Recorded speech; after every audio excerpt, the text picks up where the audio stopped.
بسیار عالی. خیلی خب دوستان، 3 دقیقه گذشت و ما دیگه کم کم شروع میکنیم. خب بریم من پاورپوینت رو ران بکنم.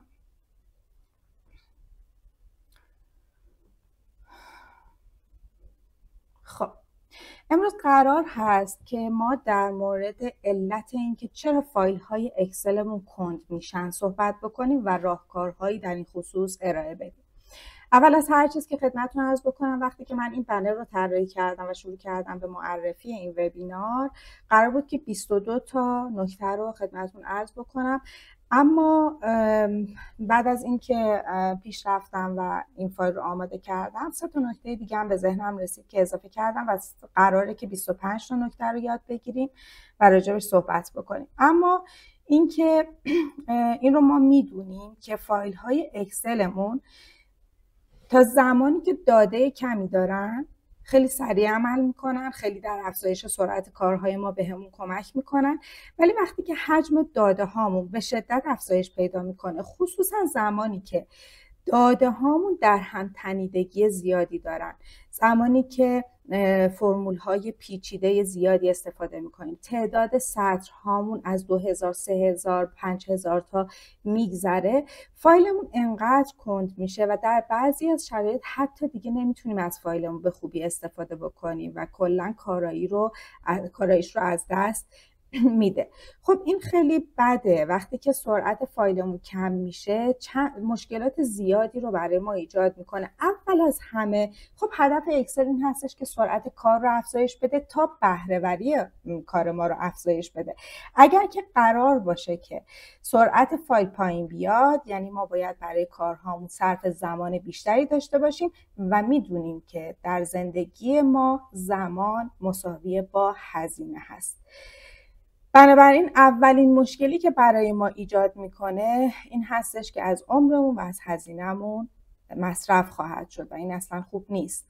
دومین مشکلی که برامون پیش میاد این هستش که خطای محاسباتی برامون ممکنه پیش بیاد. وقتی که فایلمون خیلی سنگین میشه، گاهی اوقات کارهایی که میخواد انجام بده، محاسباتی که میخواد انجام بشه، با خطا مواجه میشه، فقط به خاطر اینکه سیستم کامپیوترمون پاسخگوی محاسبات نخواهد بود. یه جایی کرش اتفاق میفته، یه جایی خطای اتفاق میفته و در نهایت محاسبات درست نیست. حالا اگر این محاسبات درست نباشه، مگه ما از اکسل استفاده نمی‌کنیم برای اینکه تصمیمات آگاهانه تری بر اساس تحلیل‌های به دست اومده، گزارشات به دست اومده بتونیم بگیریم؟ اگر محاسبات دچار خطا بشن، بنابراین گزارش‌های اشتباهی به ما میدن، بنابراین ما در تصمیم‌های آگاهانه دچار مشکل خواهیم شد. از طرف منابع سیستمی ما دچار اتلاف میشه. منظور از منابع سیستمی چیه؟ حافظمون یا رم کامپیوترمون، خیلی اینها سخت افزار کامپیوتری ما همیشه درگیر نرم افزارهامون هستن. وقتی که یک نرم افزاری، چه اکسل چه هر نرم افزار دیگه‌ای داره کند کار میکنه، در واقع داره از منابع زیادی، از منابع سیستمی زیادی استفاده میکنه و این خودش در شرایط خاص میتونه حتی به سیستم ما، به کامپیوتر ما آسیب برسونه، به خاطر اینکه سخت افزار کامپیوتر ما نمیتونه ساپورت بکنه، دچار اختلال میشه و ممکنه که حتی آسیب هایی بهش وارد بشه. از طرف دیگه وقتی که کارمون پیش میره، پروژمون عقب میفته، قراره به مدیریت گزارش بدیم و نمیتونیم، اینها باعث استرس و ناآرامی در محیط کار هم میشه. پس ما میخوایم که با افزایش سرعت اکسل بیایم و این مشکلات رو برطرف بکنیم. اما اصلا قبل از اینکه بریم در مورد دلایل صحبت بکنیم و راهکار بدیم، اصلا بیایم ببینیم که ما انتخاب خوبی در خصوص اکسل اصلا انجام دادیم یا نه. اصلا ما باید از ابتدا داده هامون رو در اکسل وارد می‌کردیم.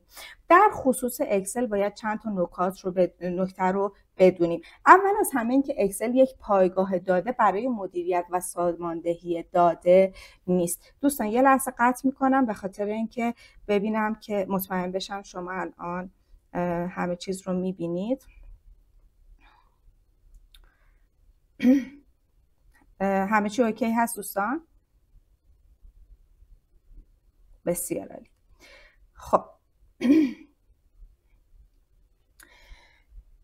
پس در گام نخست باید بدونیم اکسل پایگاه داده نیست. یعنی چی پایگاه داده نیست؟ یعنی کارش این نیست که داده هامون رو مدیریت و ساماندهی بکنه. کارش اینه که یه سری محاسبات انجام بده، تحلیل انجام بده و نتایج رو به صورت گزارش به ما بده. اگر که ما حجم زیادی از داده ها رو داریم، باید بدونیم که اکسل به احتمال زیاد نمیتونه گزینه مناسبی باشه. شاید بتونیم از اکسس به جای اکسل استفاده بکنیم. در خصوص تفاوت اکسل و اکسس توی پیج اینستاگرام بسیار صحبت کردیم.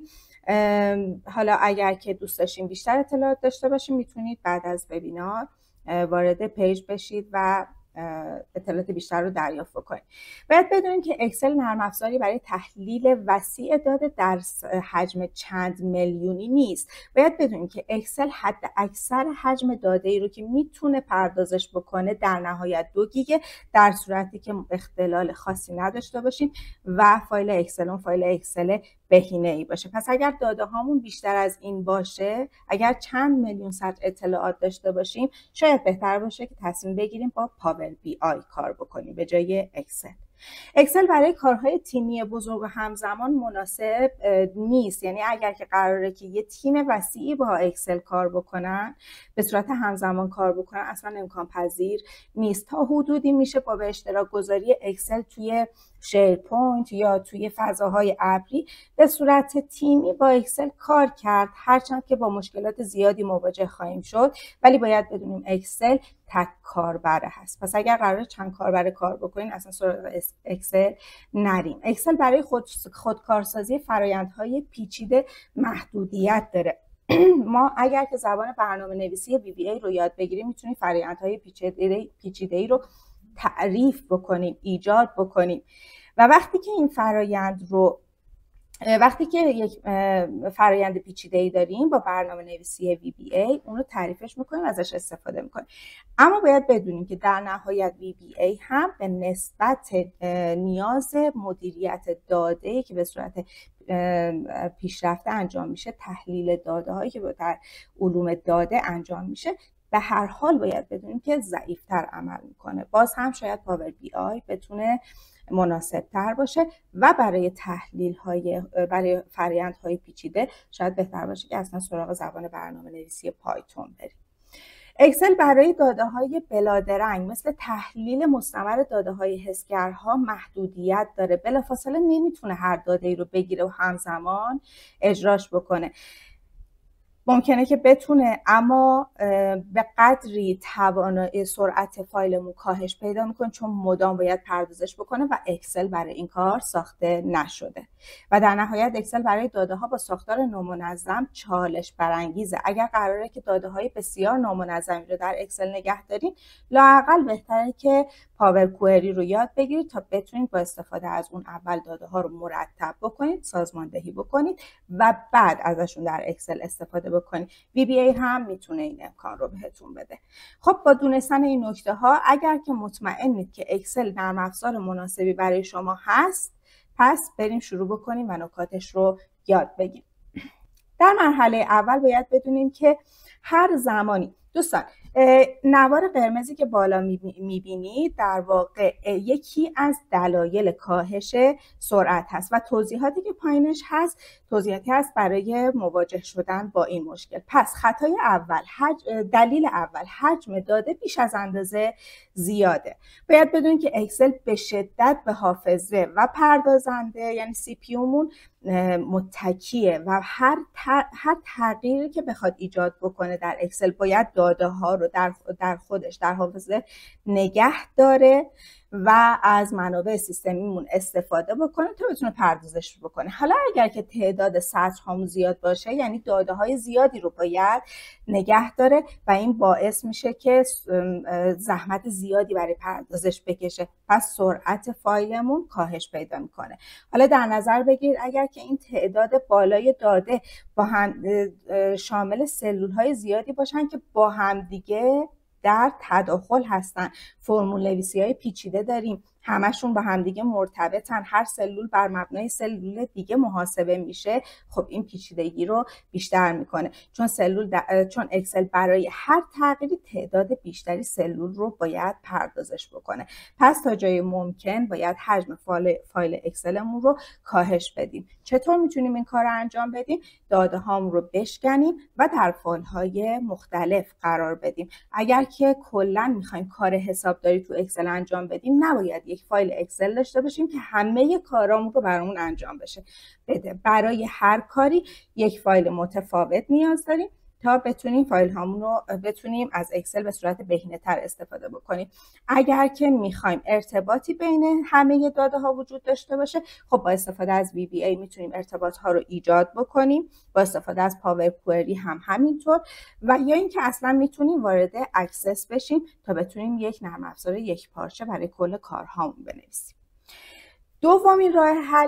دومین مشکل این هستش که استفاده از فرمول‌های تو در تو میکنیم، یعنی فرمول‌های تو در تو زیاد استفاده میکنیم. دوستان باید بدونید که فرمول نویسی های تو در تو باید بار بیشتری رو تحمل بکنه اکسل برای اینکه این فرمول نویسی ها رو اجرا بکنه. تمام نکاتی که در این وبینار میگم باید بدونید تا زمانی که فایلتون کوچیک هست مشکل زیادی براتون ایجاد نخواهد کرد، هیچ فرقی نمیکنه واقعا، چون انقدر تفاوتش کوچیکه که اصلا قابل دیدن نیست. ولی وقتی حجم دادهاتون زیاد میشه، این تفاوت خیلی خیلی کوچولو واقعا میتونه بهره‌وری و توانایی فایل اکسلتون رو کاهش بده. خب فرمول نویسی‌های تو در تو تو در تو نیاز به محاسبات تکراری دارن. چطور؟ اگر این پایین رو دقت بکنید، من برای اینکه بتونم تشخیص بدم که وضعیت معدل افراد به چه صورت هست، اومدم از یک فرمول تو در تو استفاده کردم. گفتم که اگر که مقدار B2 من برای سلول B2 است این فرمول بزرگتر از اوریج معدل هام بود، اون وقت برام بنویس قبول، وگرنه بنویس مردود. حالا داره چی کار میکنه؟ به ازای هر کدوم از سطرهایی که در این جدول میبینیم، در ستون سی داریم میبینیم، یک بار اوریج محاسبه میشه. حالا فرض کنید اگر هزار سطر داشته باشیم، یعنی 1000 بار اوریج B2 تا B1000 داره محاسبه میشه. چه فشاری رو به اکسل وارد میکنه؟ خب راه حل چیه؟ راه حل این هستش که من اوریج رو توی یک سلول دیگه به دست بیارم و اون وقت سلول های ستون سی رو فقط به همون سلولی که محاسبه کردم در یک سلول مجزا به اون ارتباط بدم. بنابراین درسته که هر تغییری در ستون B منجر به تغییر در ستون C خواهد شد، اما ستون C برای محاسبه شدن دیگه لازم نیست به ازای هر سلول یک بار کل ستون B رو میانگین گیری بکنه. کلی در سرعت تاثیر خواهد داشت. استفاده از توابع پیچیده، دوستان تا جایی که میتونید از توابع پیچیده در فایل های بزرگ استفاده نکنید. اکسل برای اینکه بتونه توابع رو پشتیبانی بکنه لازم هستش که منابع سیستمی رو در اختیارش قرار بده. حالا اگر این توابع پیچیده باشن، توانایی مدیریتش برای اکسل سخت‌تر میشه، بنابراین زمان بیشتری رو برای حل اون تابع و اون فرمول نویسی پیچیده باید صرف بکنه. خب دو تا مثال براتون آوردم. ما یک جدول داریم از تاریخ، نام کالا، تعداد، قیمت و میخوایم مبلغ کل رو محاسبه بکنیم. مبلغ کل به این صورت محاسبه میشه که تعداد رو ضرب در قیمت میکنه، 20% تخفیف بهش اضافه میکنه و از کلش 9% مالیات کسر میکنه. خب فرمولی که در ابتدا استفاده کردم از تابع لت استفاده کردم. با استفاده از تابع لت اومدم چیکار کردم؟ تعداد رو ضرب در قیمت کردم و مبلغ رو محاسبه کردم. حالا مبلغی که به دست آوردم رو منهای مبلغ ضرب در درصد تخفیف کردم و دوباره ضرب در یک به اضافه درصد مالیات کردم. درست شد؟ یعنی چیکار کردم؟ در واقع اومدم همه رو در یک فرمول پیچیده جا دادم. خب در زمانی که تعدادمون کمتره اتفاقا این نوع فرمول نویسی بسیار بهتره، به خاطر اینکه تابع علت از محاسبه مجدد ضرب تعداد در قیمت جلوگیری میکنه. اما وقتی تعداد خیلی زیاده لت سرعتش پایینه به خاطر اینکه پیچیدگی داره و این پیچیدگی در هزاران سطر خودش رو نشون میده. چیکار کنم؟ به جاش از عملگرها استفاده کنیم. خب عملگرها که نمیتونن همه جواب کار ما رو بده، پس از سلول ها یک کمکی یا ستون های کمکی استفاده میکنیم. من اینجا اومدم ستون های اضافی رو ایجاد کردم و بین هر کدومشون با استفاده از عملگرها یعنی ضرب و منها و جمع اومدم به نتیجه نهایی رسیدم. دوستان اگر که قرار باشه که این عملیات باعث بشه که تعداد ستون‌هایی که اضافه می‌کنیم بیش از اندازه زیاد بشه، خودش هم میتونه باعث کندی بشه. پس با تست کردن، آزمون کردن، باید یک میانگینی به دست بیاریم از اینکه چقدر توابعمون رو ساده بکنیم به ازای اینکه ستون‌های محاسباتی بیشتری تولید بکنیم و این فقط روی فایل شما با آزمون خطا قابل دسترس خواهد بود. اما در نهایت این نکته رو باید بدونیم. نکته چهارم، بزرگ بودن محدوده ارجاعی. دوستان دقت کردیم برای اینکه میخوایم راحت‌تر فرمول نویسی بکنیم میایم آدرس میدیم. مثلا زمانی که میخوام سام ایف رو محاسبه بکنم کل ستون ب رو بررسی بکن و به شرط اینکه در کل ستون آ یک شرطی برقرار باشه. درسته؟ خب وقتی که من دارم ارجاع میدم به سلول های کل ستون، با اینکه اکسل یه مقداری باهوش هست، یه مقدار که نه کلا باهوش هست و میتونه تشخیص بده که سلول های خالی رو در نظر نگیره، اما باید زمانی رو صرف بکنه برای اینکه اصلا تشخیص بده اون سلول ها خالی هن که بعداً حسابشون نکنه. پس این هم میتونه سرعت فایل بار رو به شدت کاهش پیدا بده. پس حتما دقت بکنید که زمانی که میخواین فرمول نویسی بکنید فقط به محدوده داده مورد نظرتون ارجاع بدید. مثل اینجا که گفتم از B2 تا B10، از A2 تا A10، نگفتم B تا A. پس این یکی بهتر هست. اوکی، خب بریم یه بررسی بکنیم ببینیم وضعیت چطور هست. دوستان سوال دارن؟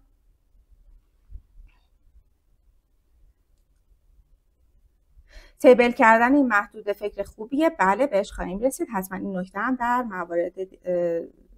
مواردمون هست که بهش میپردازیم. سوال دیگه دوستان؟ خیلی خوب، میریم شروع کنیم. خب متشکرم. بریم بعدی. پنجمین مشکل، استفاده زیاد از تابع ولاتایل. توابع ولاتایل یا توابع متغیر یا توابع ناپایدار، همه اینها رو بهشون میگیم. توابعی هستن که به صورت مداوم باید محاسبه بشن صرف نظر از اینکه تغییر ایجاد بکنیم. مثل چی؟ مثل now, today, round, offset, indirect. اینا توابعی هستن که به ازای هر تغییری که در هر سلولی ایجاد بکنیم، حتی اگر به هم ربط نداشته باشن، اینا دوباره محاسبه میشن. دقت کردین وقتی که از رند استفاده میکنین شیت رو تغییر میدین، رند دوباره اعداد تصادفی بهمون میده. یا today و now مدام باید سیستم رو چک بکنن، تاریخ و ساعت رو چک بکنن تا بتونن مقدار درست رو برامون برگردونن. اینها اگر که زیاد در فایلمون ازشون استفاده بکنیم باعث میشه که سرعت فایل اکسلمون به شدت کاهش پیدا بکنه. اگه یه دونه سلول فقط کلا در فایلتون today نمیگیره مشکلی نداره، اما نیاین در یک ستون با در یک لیست 1000 سطری همه سلول ها رو جوری فرمول نویسی بکنید که توش تابع now یا today داشته باشه. به شدت توانایی فایل اکسلتون رو کاهش خواهد داد. خب راهکارش چیه؟ هر بار که فایل چه اتفاقی میفته؟ کی محاسبه مجدد انجام میدن؟ اینا هر بار که فایل رو باز میکنیم یا ذخیره میکنیم دوباره محاسبه میشن. هر بار که محاسبه ها رو به روزرسانی میکنیم، هر بار که داده ها رو تغییر میدیم، هر بار که فیلترها یا مرتب سازی ها رو اعمال میکنیم، سورت میکنیم، هر بار کاندیشنال فرمتینگ ها رو به روز میکنیم، هر بار که نمودار یا پیوت تیبل ها رو به روز میکنیم، هر بار که ماکروی اجرا میکنیم و یا صفحه گسترده رو فعال میکنیم. به طور کلی هر کاری که میکنیم این توابع به صورت مجدد محاسبه میشن و باعث میشن که تمام سلول های مرتبط باهاشون دوباره محاسبه بشن و این فایل اکسلمون رو به شدت کند میکنه. خب توابع ساده تر توی اسلاید قبلی عرض کردم خدمتتون، اگر یک بار از تودی استفاده بکنید یا ناو استفاده بکنید مشکلی نداره، ولی دقت بکنید که اگر که یک ستون کلا به همون یک سلول تودی مرتبط باشه کلی فایلتون رو کند خواهد کرد. در فرمول استفاده از فرمول نویسی های آرایه‌ای توی نسخه های قدیمی تر که هنوز توابع آرایه‌ای پویا معرفی نشده بودن، ما وقتی که میخواستیم که یک مدل فرمول نویسی بکنیم که در سطح آرایه اثرگذار باشه، می اومدیم فرمول نویسی آرایه‌ای انجام میدادیم که داخل آکولات قرار میگرفت. من یه نمونه سادهش رو اینجا آوردم. یه دونه جدول داریم از افراد مختلفی که میخوایم ببینیم که کدوم هاشون بیشتر از 20 چند نفرشون بیشتر از 20 روز حضور داشتن. خب تعداد حضورهاشون هم توی ستون کناری به دست آوردیم. اگر بخوایم به روش آرایی اقدام بکنیم چیکار میکنیم؟ میگیم سام جمع بکن چیا رو؟ اونهایی رو که اگر به 2 تا بیشیش بزرگتر از 20 بود اون وقت 1 وگرنه 0. یعنی چی کار کن؟ یعنی بیا کل ستون B رو در نظر بگیر، اونهایی که بزرگتر از 20 بود به ازاشون 1 بذار، اونهایی که بزرگتر از 20 نبود به جاشون 0 بذار. حالا این 1 هایی که به دست آوردی، 1 و 0 هایی که به دست آوردی رو با هم دیگه جمع بکن. چه اتفاقی میفته؟ باعث میشه که کل ستون رو به صورت مرتب بررسی بکنه. وقتی که 100 تا 100 داری، 200 تا 100 داری، مشکلی ممکنه براتون ایجاد نشه، ولی در هزاران 100 قطعا فایلتون رو به شدت کند میکنه. راه حلش چیه؟ به جاش مثلا از کاونت ایف استفاده کنیم. کاونت ایف اولا اینکه یک فرمول بهینه شده هست، دوما اینکه چون آرایه‌ای نیست لازم نیست به صورت مداوم محاسبه انجام بشه. اما در کل به هر صورت کاونت ایف ها هم محاسبات مداوم دارن، اما از محاسبات مداومشون از فرمول نویسی آرایه‌ای کمتر هست.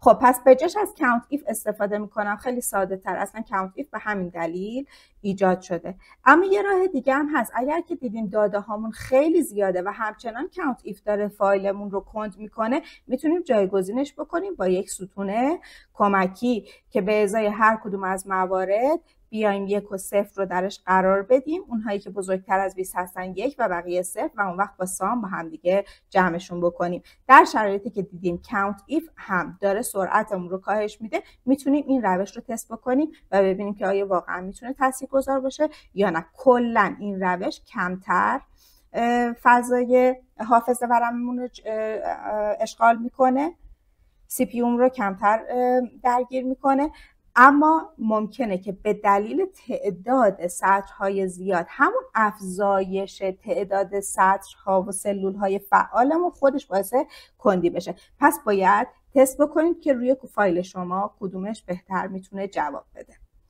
خب بریم بعدی. استفاده از توابع غیر بهینه. دوستان هر چقدر که اکسل پیشرفت میکنه، اکسل خب یک نرم افزار خیلی خیلی قدیمیه، فکر میکنم حدود 30 ساله که اکسل وجود داره و به صورت مداوم داره آپدیت میشه. هر بار که اکسل آپدیت میشه توابع بهینه تری رو ارائه میده. الان به عنوان مثال ما برای لوکاپ دیگه نباید از وی لوکاپ و ایکس لوکاپ استفاده کنیم. اصلا اینا رو بذارید کنار. چرا؟ چون ایکس لوکاپ اومده و ایکس لوکاپ به صورت خودش به شخصه دارای سرعت پردازش بیشتری هست.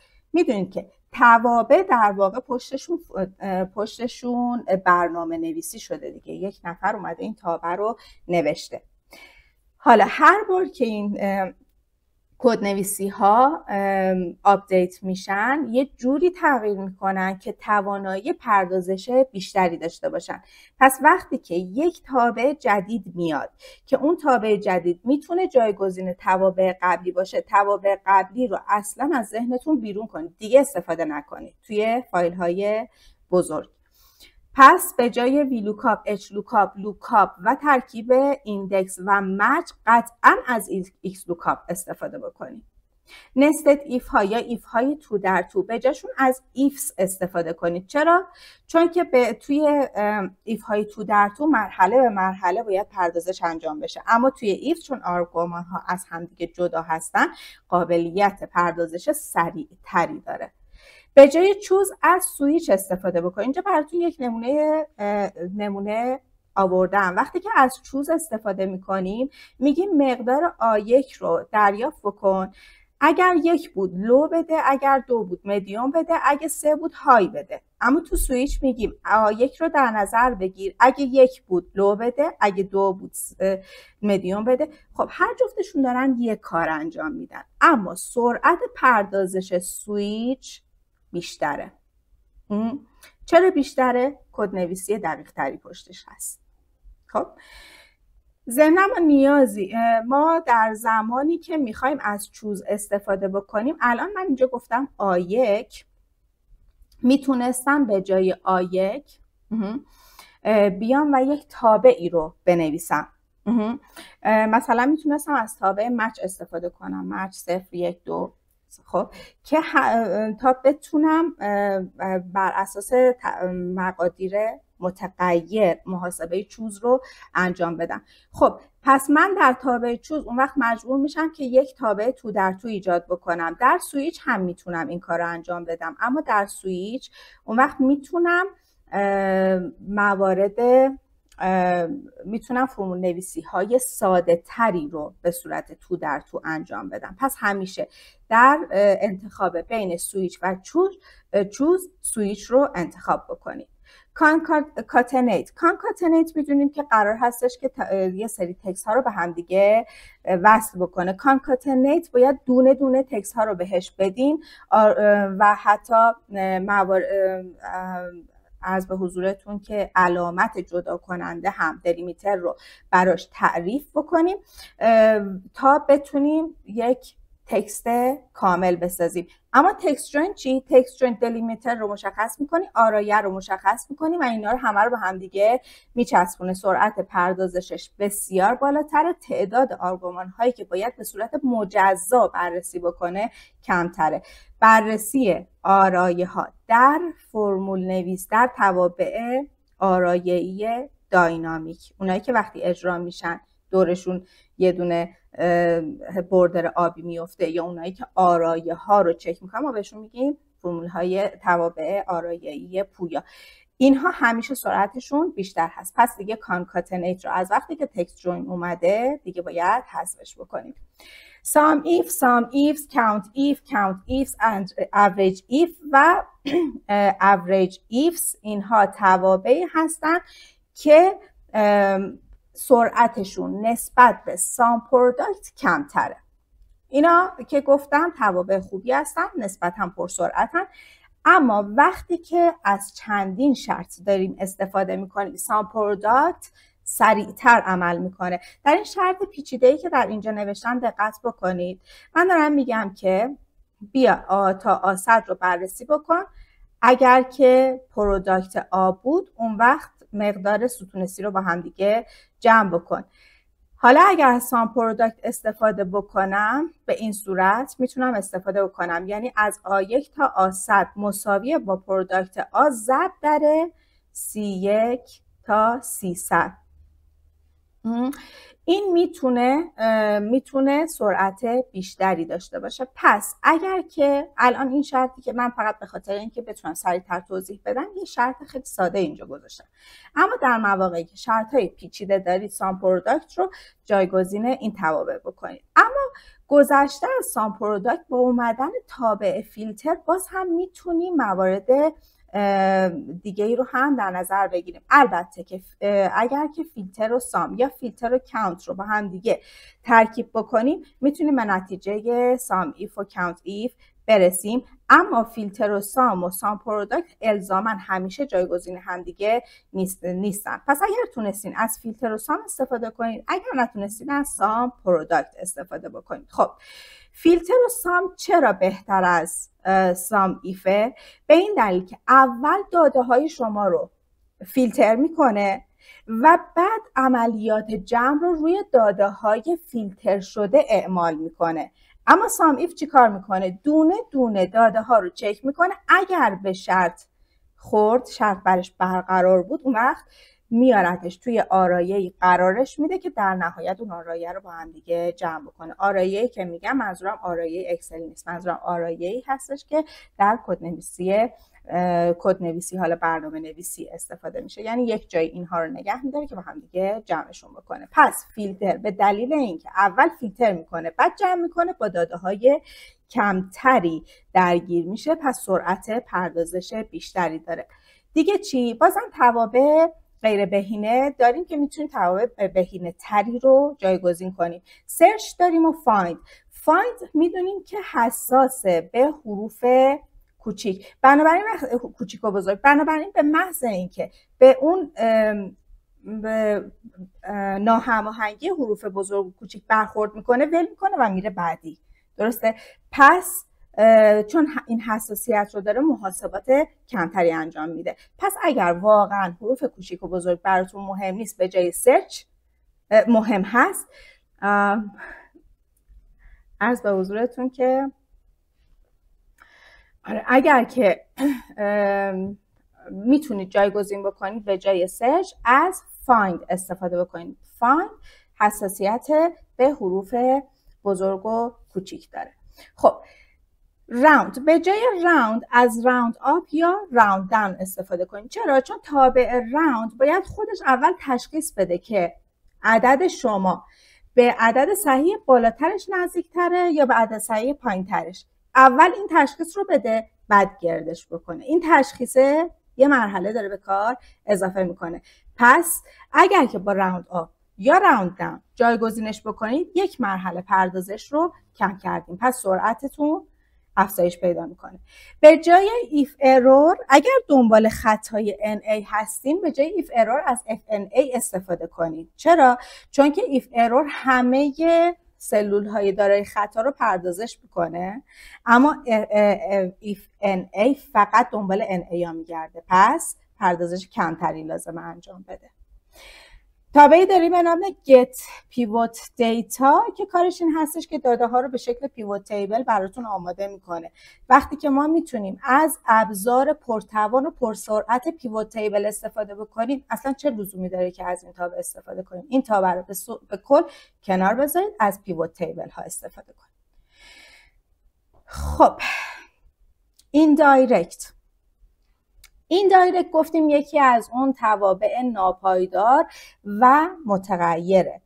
گفتیم که از این دایرکت ها استفاده نکنیم. پس چیکار کنیم؟ در بعضی از مواقع، در بیشتر مواقع میتونیم جایگزین ایکس لوکاپ و سیکونس رو برش بذاریم. درسته که ترکیب توابع است، درسته که از قبل گفتیم توابع تو در تو رو بهتره استفاده نکنیم، اما استفاده از دو تابع سریع ایکس لوکاپ و سیکونس که هر جفتشون توابع آرایه پویا هستن در کنار هم، قطعا از یک تابع متغیر سریعتر و بهتر کار میکنن. چطور جایگزین بکنیم؟ این دایرکت باید بگم مثلا A and 5 تا A5 رو بهم بده. توی ایکس لوکاپ میگم 5 سیکونس 10 A1 تا A5. الان نمیخوام فرمول نویسی بهتون آموزش بدم. اینها رو اگر سوال دارید و متوجه نمیشین تو گروه پرسش و پاسخ بعدا میتونید از من بپرسین. فعلا تایمتون رو برای توضیح توابع نمیگیرم. آفست هم گفتیم از تابع ناپایدار و متغیر هست. به جای اون هم میتونیم از ترکیب ایندکس و سیکونس استفاده بکنیم. ایندکس هم خیلی سریع نیست به نسبت این سیکونس، سریع نیست. سیکونس جزو توابع خیلی سریعه، اما ایندکس به اون اندازه سریع نیست، اما از آفست سریع‌تره چون که پایداره، ناپایدار نیست. پس به جای آفست هم میتونیم از ترکیب ایندکس و سیکونس استفاده بکنیم. خیلی موارد دیگه ای رو هم میشه مثال زد، اما اینها مهمترین هاش بود که خدمتون عرض کردم. مشکل هشتم، لینک به سایر فایل ها در فرمول نویسی. دوستان ببخشید عذرخواهی میکنم. خب میدونیم که ما میتونیم به همه سلول های اکسل لینک بدیم. لینک به فایل های خارجی هنگام فرمول نویسی، یعنی یک داده ای رو از یک فایل خارجی دریافت کنیم و محاسبات رو روش انجام بدیم. خب امکان خیلی عالیه، اما اگر حجم داده ها بزرگ باشه چه اتفاقی میفته؟ داده هامون انقدر کند میشن. چرا؟ چون اکسل باید بره اون فایل خارجیه رو بازش بکنه، اطلاعات رو در حافظه خودش نگه داره تا بتونه محاسبات ما رو انجام بده. خب چقدر کند میشه، خصوصا اینکه اون فایلی که میخوایم بهش لینک بدیم خودش هم فایل بزرگی باشه، دیگه نمیشه کار کرد اصلا باهاش. خب چیکار کنیم؟ داده های مورد نیاز رو به فایل فعلی منتقل بکنید. تا اونجایی که میتونید فایل هاتون رو اصلا بیارید توی همین قرار بدید، داده هاتون رو بیارید تو همین فایل قرار بدید. ممکنه بگید که خب اون داده هایی که توی فایل خارجی مدام تغییر میکنه و من همش باید برم کپی پیست کنم بیارم اینجا، یا از پاور کوئری استفاده کنید یا از وی بی ای، هر کدوم که راحت ترین. من وی بی ای رو بیشتر دوست دارم چون برای من قابل منعطف تر به نظر میرسه، اما در عین حال پاور کوئری هم بسیار ابزار کارآمد و توانمندیه و کمکتون میکنه به صورت اتوماتیک داده ها رو از هر جایی که میخواید گردآوری کنید، منظم بکنید، مرتب بکنید، قرار بدید در فایل فعلیتون. حالا چی میشه اگر که هر زمانی که فایلتون رو باز میکنید اول به صورت اتوماتیک بره داده هایی که در فایل اصلیتون وجود داره رو برداره بیاره تو فایل موجودتون قرار بده، حالا محاسبات بر اساس همون داده ها انجام بشه. خب با وی بی ای هم میتونین این کار رو انجام بدین. خب اگر نیاز به بروز رسانی مداوم لینک ها ندارین، بیاین در تنظیمات ادوانس خود اکسل گزینه Ask to Update Automatic Links رو فعال بکنید. این چی کار میکنه؟ باعث میشه که به صورت مداوم لینک ها آپدیت نشن. زمانی که میخوان آپدیت بشن از شما سوال بشه. اگر که قرار باشه مداوم این کار آپدیت شدن انجام بشه، خب همش اکسل شما رو درگیر میکنه، هر چند دقیقه یک بار این کار انجام میده. ولی با فعال کردن این گزینه حتما از شما میپرسه و میتونید اجازه ندید. کاندیشنال فورمتینگ ها، دوستان کاندیشنال فورمتینگ ها با هر تغییری که در فایلتون بدین دوباره باید فایل شما رو پردازش بکنه تا تشخیص بده که فرمت درست رو کجا باید اعمال بکنه، به چه صورتی باید اعمال بکنه. پس وقتی فایل خیلی بزرگی دارین، کاندیشنال فورمتینگ ها به شدت میتونن باعث کاهش سرعتتون بشن. راهکارش چیه؟ لازم نیست برای هر داده یه فرمت سفارشی تنظیم بکنید. چه لزومی داره که ما همه داده ها رو بیایم با رنگ مشخص بکنیم؟ داده های خاصی واقعا که بخواد اطلاعات خیلی مهمی رو به ما نمایش بده، خیلی خوب براش کاندیشنال فرمتینگ میذاریم، اما لازم نیست برای همه انواع داده ها این کار انجام بدیم. میتونیم به جاش از پیوت تیبل استفاده بکنیم، گزارش گیری بکنیم. برای سلول های دارای محاسبات پیچیده یا ارجاعات زیاد اصلا فرمت سفارشی تعریف نکنید. وقتی که اون فایل سلول دارای محاسبات پیچیده هست، وقتی ارجاعات زیادی داره، خب برای اینکه بتونه بفهمه آیا فرمت درستی رو داره اعمال میکنه یا نه، باید بره محاسبه کنه دیگه. حالا اگر ارجاعات زیاد داشته باشه، همه اون یکیایی که کاندیشنال فرمتینگ بهش ربط نداره هم باید دوباره محاسبه بشه. خب چه فشاری روی اکسلمون میاره؟ فرمت های سفارشی با فرمول نویسی پیچیده تعریف نکنید. فرمت های سفارشی رو در بخش کاستوم میتونیم بهشون فرمول بدیم. اگه قرار باشه که اونجا یک فرمول نویسی پیچیده انجام بدیم، از توابع ناپایدار استفاده بکنیم، از توابع توی چند مرحله استفاده بکنیم، از توابع غیر بهینه استفاده بکنیم، خب به ازای محاسبه کردن اونها زمان زیادی رو باید سپری بکنیم. در فرمت های سفارشی از فرمول نویسی با توابع ولتایل استفاده نکنید، یا هم توابع متغیر و ناپایدار که در مورد قبلی اشاره کردم. قوانین کاندیشنال فرمتینگ را به محدوده داده ها محدود کنید. میبینم میان کاندیشنال فرمتینگ برای ستون A به صورت کلی اعمال میکنن. اون وقت شرط میذارن که اگر سلول خالی بود اعمال نشه. خب چه کاریه؟ شما کلا بیا فقط توی همون داده هات کاندیشنال فرمتینگ رو ایجاد بکن. یک بار کاندیشنال فرمتینگ باید اولا بیاد بررسی بکنه آیا شما سلول خالی هست یا نه. اگر خالی بود اون وقت یه کار دیگه بکنه یا اصلا اعمال نشه. خب چرا فرمول نویسی میکنی؟ از همون اول کاندیشنال فرمتینگ رو فقط به داده هات اعمال بکن. اینجوری باعث میشه که سرعت بیشتری رو داشته باشه فایل اکسل. ایجاد شیت های متعدد دوستان، روی کاغذ توی اکسل 255 شیت میتونید در هر فایل ایجاد بکنید. اما هر شیت به خودی خود هم حجم فایل رو افزایش میده، هم حافظه بیشتری رو پر میکنه، هم سی پی تون رو بیشتر درگیر میکنه. بخاطر این بعد محاسبات انجام بده. خب پس تا جایی که میتونید شیت اضافه نکنید. برای اطلاعات مشابه شیت مجزا ایجاد نکنید. دیدم فایل اکسل درست میکنن، مشتریای مختلفی دارن، اطلاعات هر مشتری رو توی یه شیت میذارن، 50 تا شیت درست میکنن. یه مشتری جدید بیاد یه دونه شیت دیگه درست میکنن. خب همه اینها برای اینکه بتونید گزارش فروش نهایی بگیری، باید همه این شیت ها رو به صورت کامل در فرمول نویسی ها بگنجونی. یعنی یه فرمول در شیت گزارشت باید ایجاد بکنی که به تمام این 50 تا شیت ارجاع داشته باشه. خب خیلی داره فشار زیادی به اکسل ایجاد میکنه. چیکار بکنم؟ یه شیت مشتریان درست میکنم، همه اطلاعات فردی مشتریامو توی شیت میذارم. یه شیت دیگه درست میکنم، شیت فروش، همه رکوردهای فروشمو بابت تمام فاکتورهام زیر هم توی یه شیت میذارم. هی نمیام برای هر فاکتور یه شیت درست بکنم. درست شد؟ اگر قراره که اطلاعات حقوق و دستمزد وارد بکنم، نمیام برای هر ماه یک لیست حقوق در یک شیت متفاوت ایجاد بکنم. همه لیست حقوق ها رو رکورد به رکورد زیر هم ایجاد میکنم، در یک شیت دیگه که شیت گزارش باشه فرمت لیست حقوق رو طراحی میکنم با ویلوکاپ. اونی رو که میخوام توش برای اون ماه رو با ویلوکاپ با ایکس لوکاپ صدا میزنم. درست شد؟ پس هی شیت تولید نمی کنم. در فرمول نویسی تا جای ممکن به سایر شیت ها ارجاع ندید. وقتی که تعداد شیت ها رو کم بکنید ناخودآگاه این اتفاق میفته دیگه، به شیت های مختلف ارجاع نمیدیم. از پاور کوئری برای ادغام داده ها استفاده کنید، برای اینکه بتونید داده ها را به جای اینکه توی شیت های مختلف بزنید توی شیت قرار بدین، خب لازمه که اینها رو ادغامشون بکنید تا یک لیست منسجم داشته باشه، همه اطلاعات رو بتونید توش بذارید. از پاور کوئری میتونید استفاده کنید و البته وی بی ای.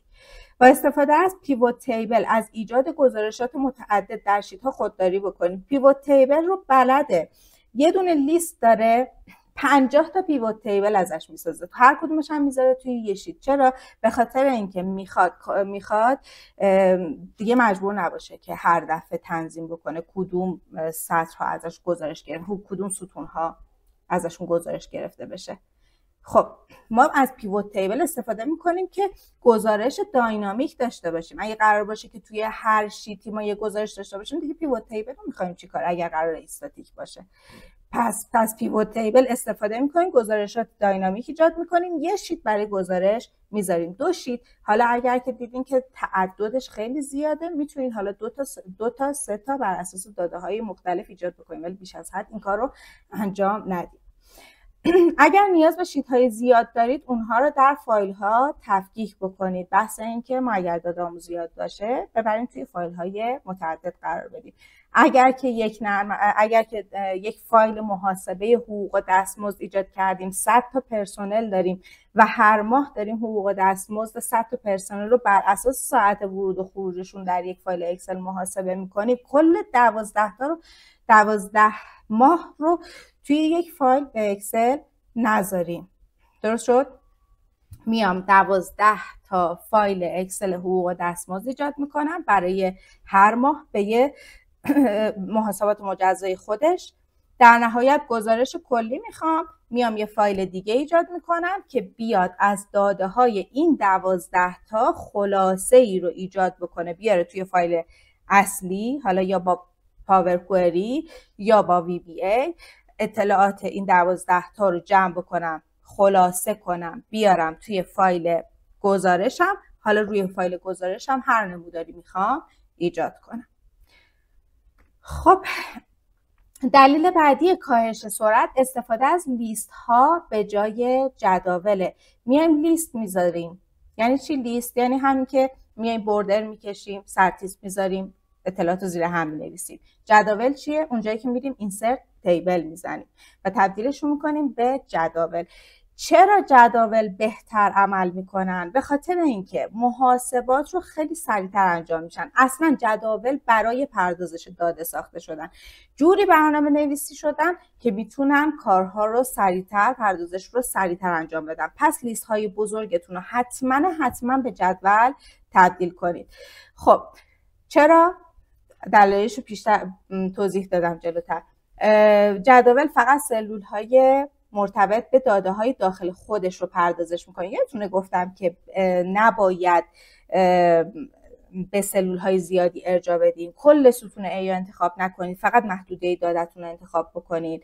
خب جداول به صورت اتوماتیک محدوده خودش رو میشناسه، پس دیگه لازم نیست شما نگران این باشین که اگر من یه سطری به محدوده داده هام اضافه کردم، اون وقت ممکنه که از شمول ارجاع فرمولم خارج بشه. دیگه این نگرانی رو نخواهید داشت. به صورت اتوماتیک پردازش بررسی میکنه، لیست خودش رو میشناسه، محدوده خودش رو میشناسه و هر فرمولی رو در محدوده خودش اجرا میکنه. اکسل فرمول های ساختارمند در جدول رو به دلیل سیستم نامگذاری اتوماتیک سریعتر و بهینه‌تر پردازش میکنه. دوستان وقتی که ما میخوایم یه سری میخوایم که فکر کنم تو موارد بعدی باز اینو توضیح دادم ولی الان هم میگم خدمتتون، وقتی که میخوایم که ارجاع بدیم به تعدادی از سلول هایی که در کنار هم نیستن، به جای اینکه ارجاع بدیم به یک رنج، ما باید دونه دونه هر سلول یا دونه دونه رنج های مجزا از هم رو آدرس دهی بکنیم توی فرمول. خب این چه اتفاقی میفته؟ باعث میشه که اکسل هی بیاد جدا اینا رو بررسی بکنه و تایم زیادی ازش میگیره برای اینکه بتونه پردازش بکنه. اما اگر که تمام اون رنج ها یا سلول های مجزا رو بیایم در یک نیم قرار بدیم، نامگذاری بکنیم، اون وقت میام فرمولم رو مستقیما به همون نام ارجاع میدم و اکسل خیلی سریعتر، چون از قبل دیگه میدونه که کدوم یکی از سلول ها یا کدوم یکی از رنج ها مربوط به اون نام هست، پس سریعتر تحلیلش میکنه. حالا الان که داریم از جداول استفاده میکنیم، جدول به صورت اتوماتیک نامگذاری میشه. هر تیبل به صورت اتوماتیک نامگذاری میشه از تیبل 1 به بعد و هر ستون یا هر فیلد خودش نام خودش رو داره که میشه ترکیبی از نام خود تیبل و عنوان هدر اون ستون. پس نامگذاری اتوماتیک انجام میشه و به صورت اتوماتیک این مزیت استفاده از نام رو استفاده میکنه. هنگام ورود داده جدید به یک جدول، اکسل به طور خودکار فرمول‌های مربوطه رو به روز میکنه و از محاسبه مجدد کل ستون‌ها اجتناب میکنه. توی لیست ها در شرایطی ممکنه وقتی که ما یک سطر رو اضافه میکنیم مجبور باشه اکسل که محاسبات مجدد انجام بده، اما جداول چون به صورت ساختارمندتری برنامه نویسی شدن، فقط مواردی که واقعا نیاز هست رو مجدد محاسبه میکنه و هر حال سریعتر عمل میکنه. سرعت فیلتر و سورت به دلیل ماهیت جداول بیشتر از لیست هاست. ماهیتش اینه، سرعت بیشتری داره. جدول از حافظه رم به صورت بهینه‌تر استفاده میکنه، باز هم به خاطر ماهیت و شکل برنامه نویسی که پشتش وجود داره. جداول حجم فایل رو بهینه‌تر مدیریت میکنه، پس فایل ها کوچیک‌تر میشن. اینم باز به خاطر ماهیت برنامه نویسی پشت جدول. پس لیست های بزرگتون رو حتما به جدول تبدیل بکنید و لیست های متغیرتون رو. نامگذاری بیش از اندازه. گفتم استفاده از نامگذاری ها میتونه سرعت اکسل رو در واقع افزایش بده دیگه، به خاطر اینکه تعداد ارجاعات رو در واقع کمتر میکنه. اما باید دقت بکنید استفاده زیاد از نامگذاری خودش میتونه کاهنده سرعت بشه. درسته؟ پس چیکار بکنم؟ به جای نامگذاری لیست‌های بزرگ اونا رو بیایم به جدول تبدیل بکنیم. نه این لیستمون رو نامگذاری بکنیم، برای لیست بزرگمون رو نامگذاری بکنیم بگیم که خب من دیگه با نامگذاری به این لیست ارجاع میدم، سرعتم میاد بالا. نه، لیست بزرگتون جدول کنین، نامگذاریش نکنید. از نام‌ها در فرمول‌های پیچیده و سنگینی که مکرراً محاسبه میشن استفاده نکنید. اوکی. من یادم قبل از اینکه ایکس لوکاپ بیاد و ما بتونیم خیلی راحت لیست با دیتا ولیدیشن لیست های متغیر ایجاد بکنیم، می اومدیم به خاطر اینکه هر آیتمی که در پایین مواردمون اضافه کردیم به اون لیست کشویمون به صورت اتوماتیک اضافه بشه، می اومدیم از نامگذاری استفاده می کردیم یا تیبل می کردیم. یکی از راه‌ها تیبل بود، یکی از راه‌ها نامگذاری داینامیک بود که در واقع از آفست استفاده می کردیم. یعنی اون جایی که می‌خواستیم آدرس بدیم برای نامگذاری یک رنج از آفست استفاده می کردیم به جای تیبل کردن و خب جواب می‌گرفتیم، مسئله نبود. یهو می‌دیدیم توی حجم زیاد داده به مشکل می‌خوریم و یکی از دلایلش دقیقاً همین بود، اینکه نامگذاری‌ها رو ما به صورت با استفاده از یک تابع ناپایدار متغیر کرده بودیم. خب پایین‌تر هم توضیح دادم نام‌ها رو در توابع به توابع متغیر مثل آفست و ایندایرکت و اینها وابسته نکنید. نام‌های بلا استفاده رو حذف کنید. بعضی از نام‌ها دچار خطای رف میشن چون که سورسشون رو پاک میکنیم. این نام‌ها رو چک کنید. از قسمت نیم منیجر حتما اونها رو حذفشون بکنید. مدیریت محاسبات در فرمول نویسی‌هایی که در آن به محدوده‌های نامگذاری شده ارجاع شده است برای اکسل ساده تر است که همون توضیحی بود که در مورد قبلی خدمتتون دادم. دوستان کسی سوالی داره تا اینجا یه بررسی بکنیم؟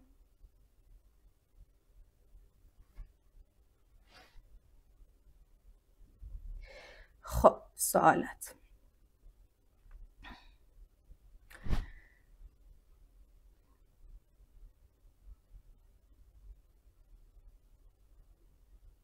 نه ببین شما میفرمایید که فرمولی مثل فیلتر سرعت رو میاره پایین. نه، من گفتم فرمول نویسی آرایه‌ای. یعنی چی؟ یعنی توابعی مثل سام، توابع ساده، اونها رو با استفاده از که کنترل شیفت اینتر میزدیم به خاطر اینکه آکولات دورش بیفته، این میشه توابع فرمول نویسی آرایه‌ای. فرمول نویسی آرایه‌ای هست که سرعت رو میاره پایین.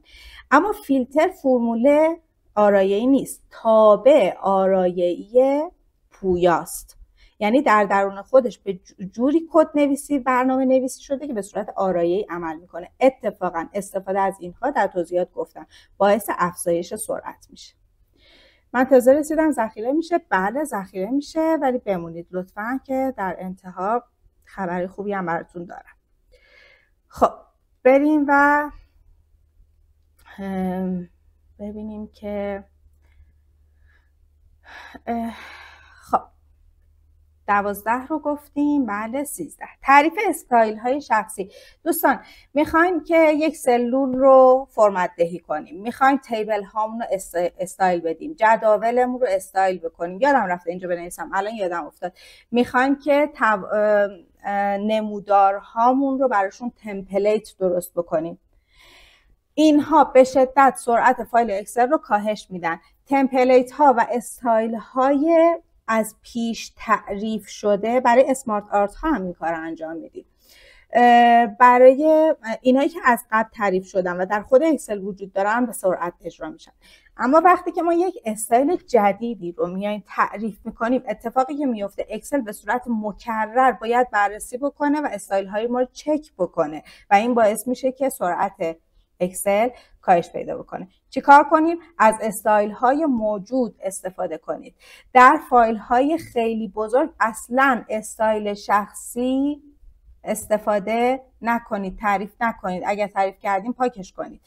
برای محدوده های بزرگ استایل شخصی تنظیم نکنید. اصلا کلا استایل شخصی تعریف نکنید.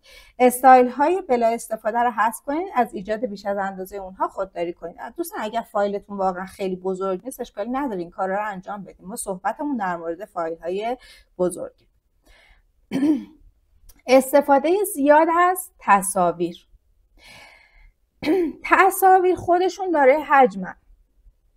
ما گفتیم که اکسل تا 2 گیگ اطلاعات بیشتر نمیتونه در خودش نگه داره. حالا فرض بکنید که ما هی بیایم 10 مگ، 20 مگ، 30 مگ، عکسای بزرگتر 50 مگ، درسته؟ بیایم همه اینا رو بیایم وارد اکسل بکنیم. خب چقدر میتونه کند بکنه فایل اکسل ما رو؟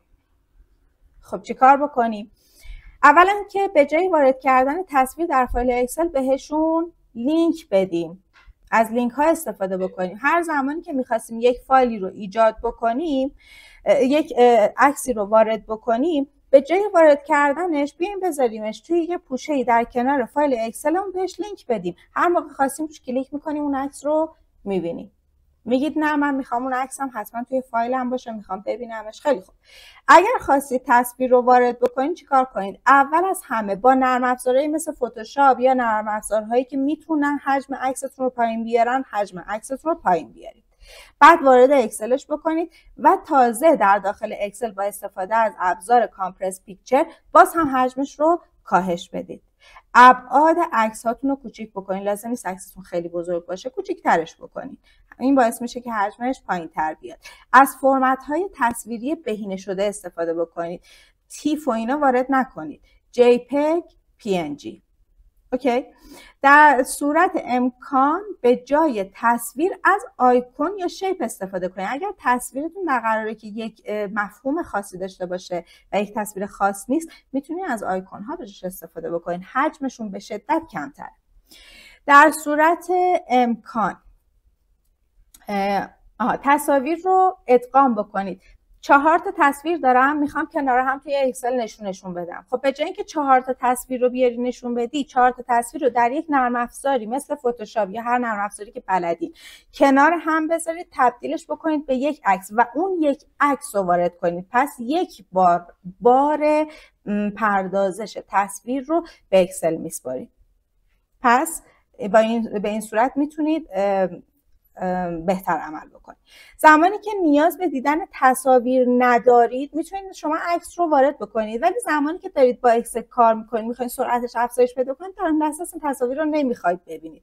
میتونید چیکار کنید؟ از بخش تنظیمات ادوانس گزینه شو پیکچر پلیس هولدرز رو فعال بکنید. در اون صورت فقط یه آیکون تصویر بهتون نشون میده، خود تصویر رو بهتون نشون نمیده و این باعث میشه که اکسل سریعتر کار بکنه.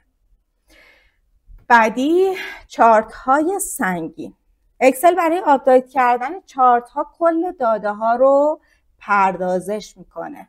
میخواد بر اساس داده ها چارت بسازه دیگه، پس کل داده ها رو باید بررسی بکنه. ابتدا چیکار بکنیم؟ چارتمون سنگین نباشه یا باز کندی نشه. ابتدا داده ها رو خلاصه بکنید، بعد بر اساس چارت بکشید.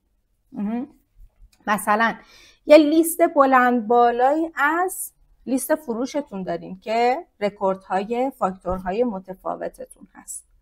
میخواین گزارش بگیرین بر حسب اینکه مثلا کدوم مشتری چی خریده.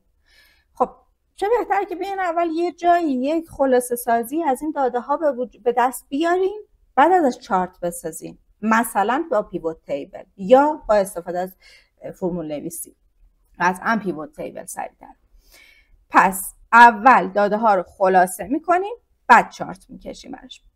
به جای ساخت تعداد زیادی چارت، از پیوت چارت ها استفاده کنید. باز به همون دلیلی که گفتم از پیوت تیبل استفاده کنید، چون پیوت تیبل ها متغیرن دیگه. و میاد به جای اینکه 10 تا چارت مختلف بر اساس داده های متفاوت، بر اساس نوع گزارشات متفاوت ایجاد بکنید، یک پیوت چارت ایجاد بکنید که بر اساس پیوت تیبلتون حالت داینامیک و پویا داره.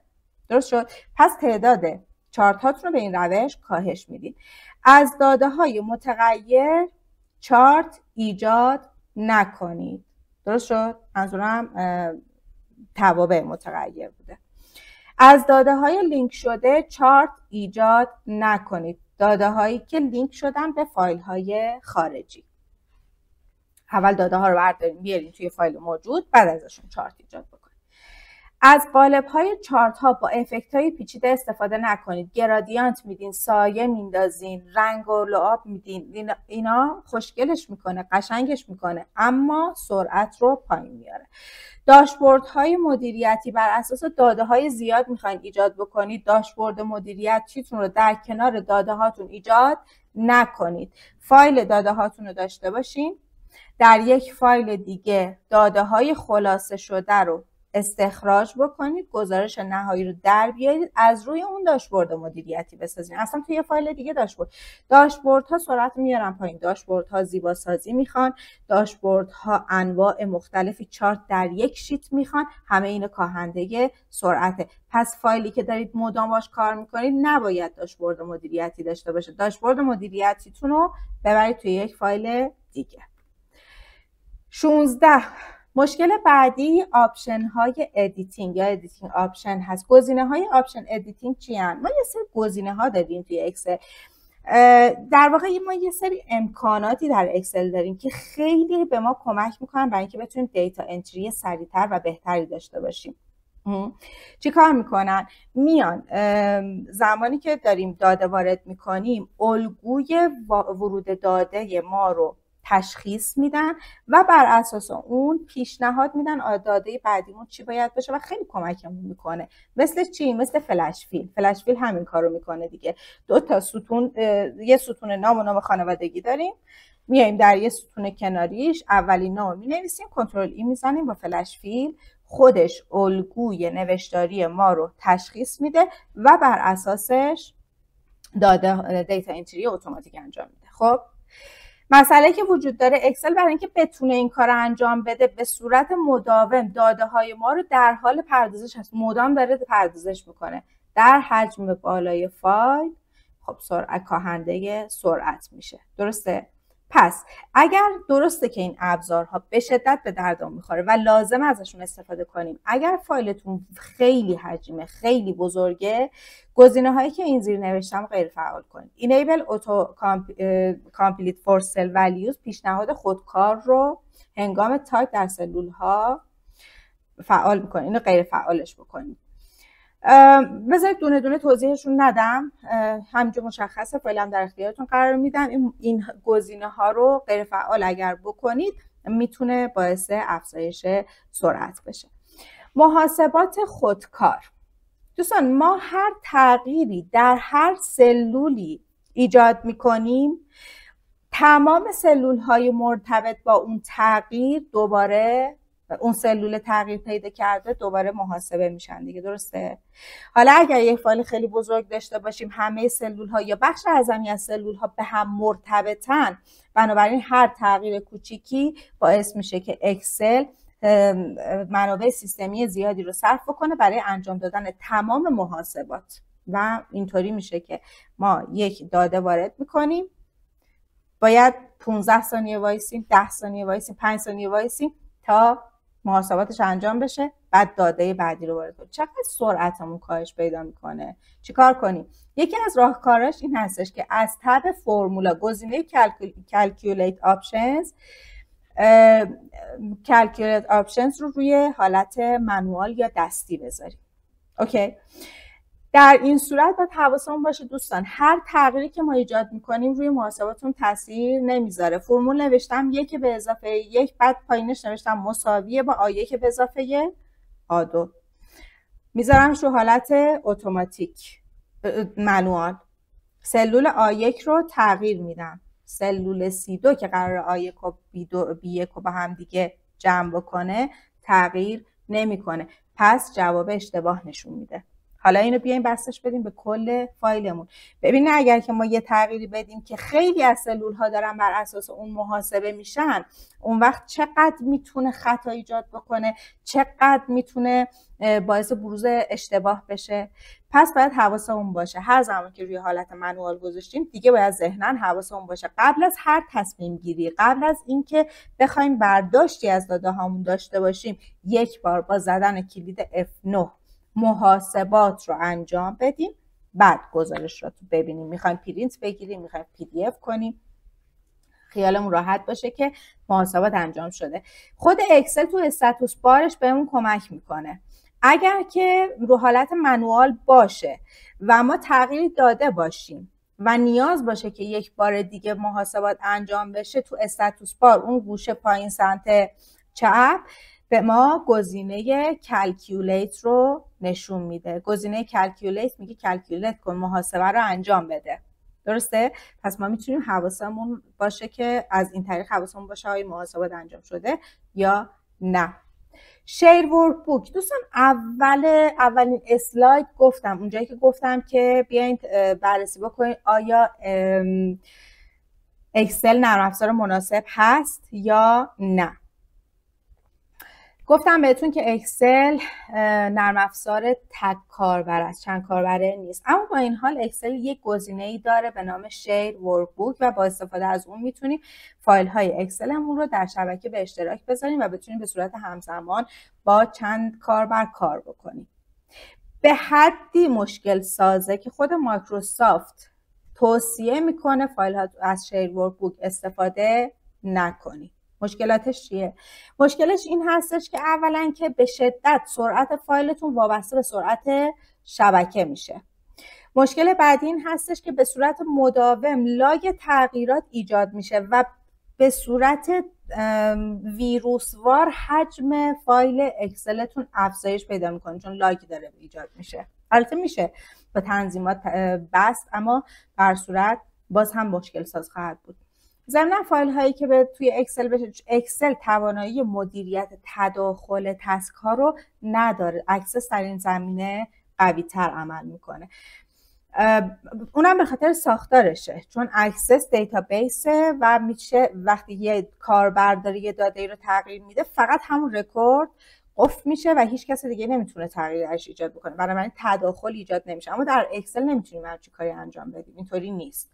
بنابراین ممکنه یک سلول توسط 2 نفر همزمان تغییر پیدا بکنن و معلوم نیست در نهایت کدوم داده ثبت میشه و دچار تداخل خیلی زیاد، بعضی موقع به ارور میخوره.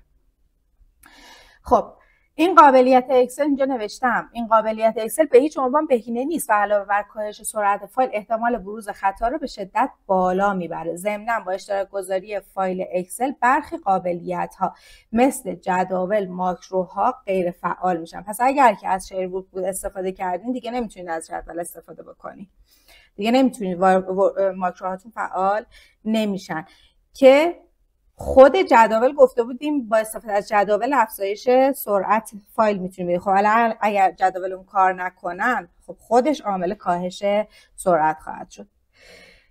در صورت نیاز به اشتراک گذاری چی کار بکنیم؟ ما چند نفری میخوایم با هم کار بکنیم دیگه، بعد فایلمون رو به اشتراک بذاریم. دوستان اکسل رو انتخاب نکنید. در غیر این صورت اگر اصرار دارید با اکسل کار بکنید باید بدونید که میتونید فایل اکسلتون در شبکه به اشتراک بذارید اما شیر ورک بوکش نکنید. چطوری میشه؟ هر وقت که یه نفر با اکسل کار داشت همون یه نفر باز میکنه کارش رو انجام میده، نفر بعدی باز نفر بعدی. اکسل چاره ای ندارید.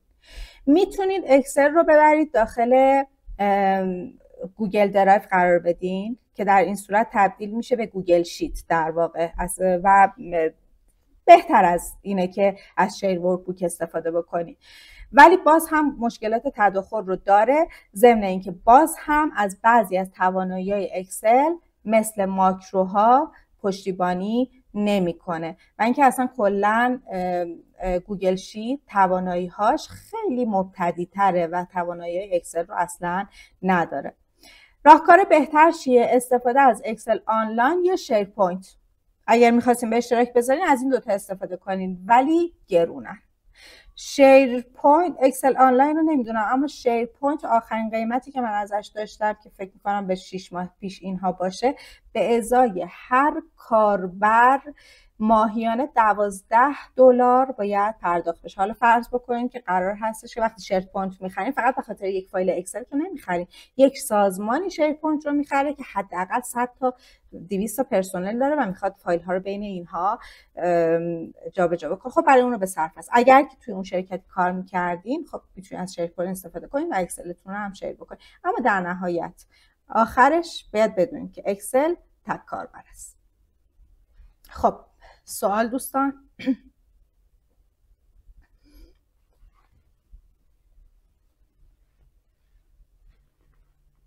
صدا بد شد. خب دوستان میشه الان یه فیدبک به من بدین؟ الان صدا چطوره؟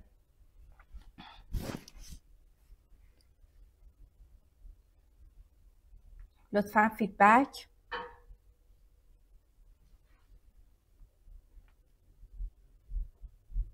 صدا تصویر عالی، بسیار مشکل نه. خیلی خوب، ببینیم سوال ها.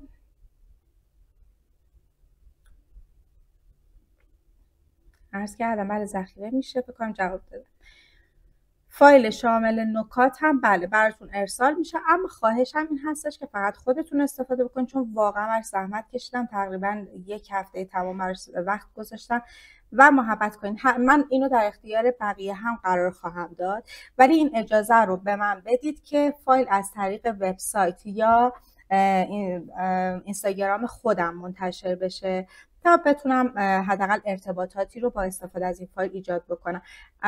در اختیارتون قرار میگیره، محبت بکنید اگر کسی خواست ارجاع بدید به صفحه خودم یا وبسایت خودم تا از طریق خودم دریافتش بکنم. محبت میکنید.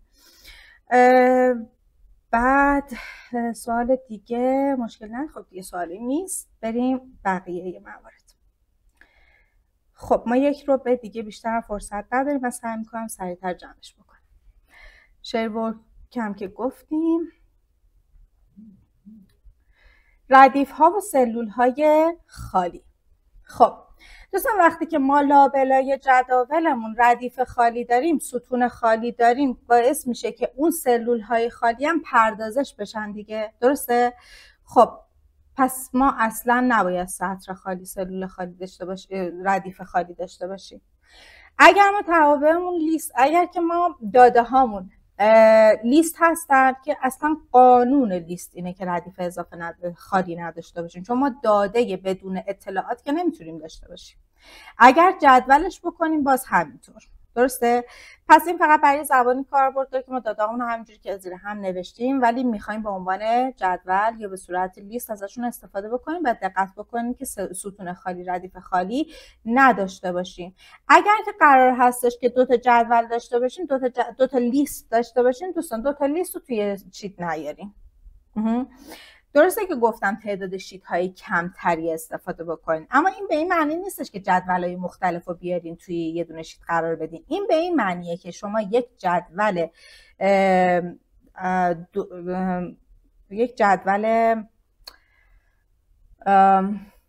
شامل اطلاعات مهمتون داشته باشین، یعنی جدول ها رو به صورت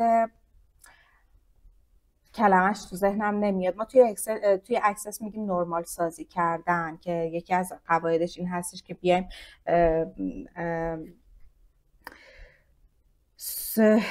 فیلدهای مرتبط با هم رو در جداولی که در جداول خاص خودشون قرار بدیم و بتونیم ریلیشن های درستی برقرار بکنیم. در مورد اکسس هستش. در مورد اکسل هم ببینیم باید یه جدولی رو توی اکسل هم باید جداول رو طوری تنظیم بکنیم که بتونه فیلدهای مرتبط رو در کنار هم نگه داره. پس ما یه جدول بزرگتر شامل اطلاعات بیشتر خواهیم داشت، نه اینکه چند جدول رو در یک شیت قرار بدیم. این درست نیست، این اشتباهه. چرا اشتباهه؟ به چند دلیل. اگر که 2 تا جدول رو در کنار هم بذارید، اتفاقا سوال یکی از دوستان توی گروه پرسش و پاسخ بود چند روز پیش که اگر که من 2 تا جدول کنار هم گذاشته باشم، جدول اولیه رو که میام فیلتر میکنم، جدول دومی هم میاد اون سطرش هاید میشه، بعد من همه چی به هم میریزه. دقیقا مشکل همینجاست. نباید جدول رو در کنار هم قرار بدیم. تو هر شیت فقط یک جدول. این یه دلیلشه. دلیل دوم هم ایجاد ردیف ها و ستون های خالیه. به هر حال وقتی 2 تا جدول داریم مجبوریم که بینشون ردیف و ستون خالی ایجاد بکنیم و این باعث میشه که پردازش اکسل کند بشه. استفاده از قابلیت اتوسیو. دوستان یکی از کارهای خیلی خوبی که ما توی اکسل میتونیم انجام بدیم این هستش که از بخش ادوانس توی آپشنز، در بخش ادوانس تو بخش سیو که بریم، یکی از اون گزینه‌های بالا رو اگر تیک بزنیم نوشته که به صورت اتوماتیک هر چند دقیقه یک بار برامون سیو انجام بده و فایل ریکاوری ایجاد بکنه. خیلی امکان خوبیه چون ما داده هام برام مهمه باید حتما تون سیوشون بکنیم، باید اگر که یهو برق رفت ریکاوری داشته باشیم. درسته؟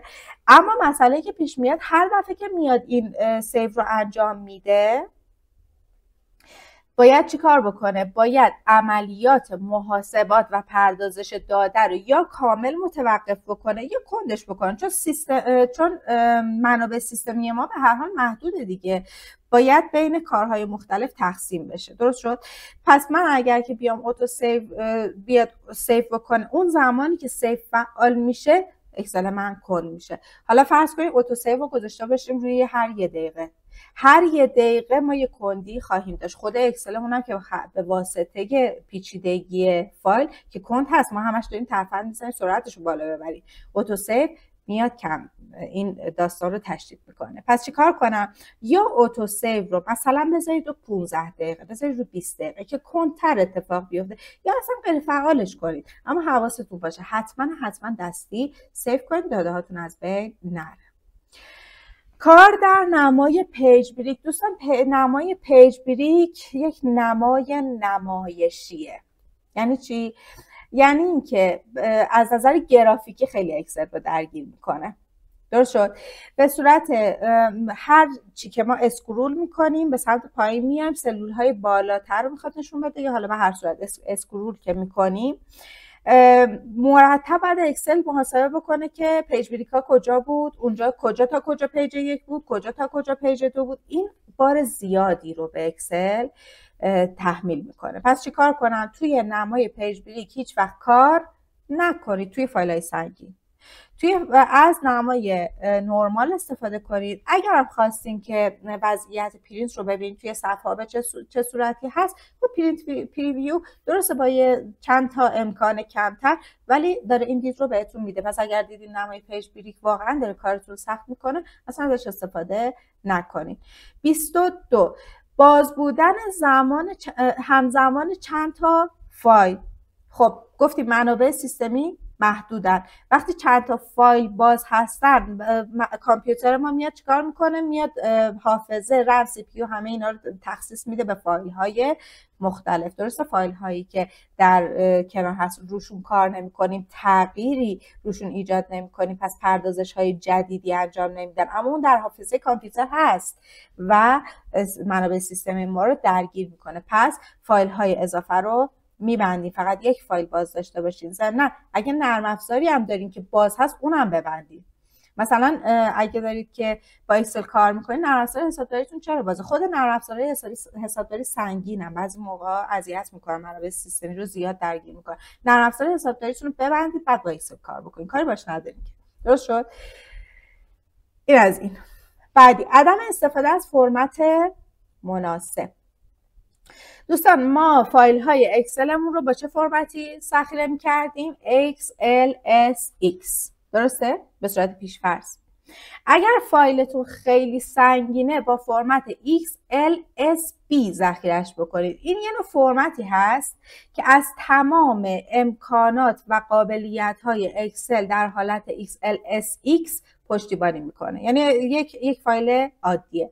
تفاوتی که داره این هستش که داده ها رو به صورت باینری پردازش میکنه، پس هم حجمش رو کوچیک‌تر میکنه، هم سرعتش رو بالاتر میبره. درست شد؟